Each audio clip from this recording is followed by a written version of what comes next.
Mana ni? Kata nak pergi makan. Di mana ni? Wah, kita dah sampai mana ni? Tempat ni orang cakap special. Ada masakan kampung. Nak order apa ni? Rasanya nak order set 3 orang sebab kita 2 orang. Boleh pilih lauk, ada asam pedas, tempoyak kari, masak lemak cili api, tempoyak, and then dapat ayam bakar, sayur, ikan masin, ulam-ulaman, and then air 1 jug. Semua tu RM45. Tahu tak restoran ni wujud?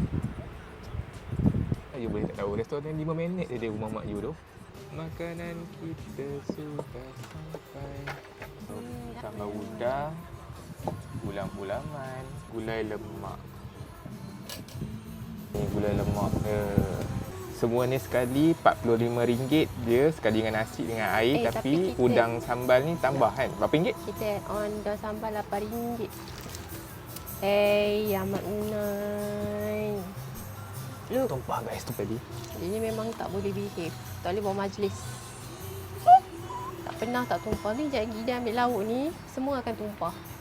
Udang dia RM8. Yang lain ni semua ayam bakar, ulam, sayur campur, gulai lemak ni semuanya RM45 sekali dengan nasi dengan air. Dia punya sambal belacan. Ulaman dia macam Kedekut sikit. tak cukup banyak lah.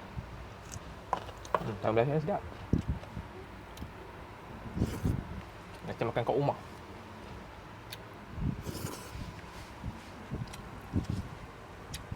Okey lah. Rasa macam dia macam nampak pekat tapi taklah pekat tu.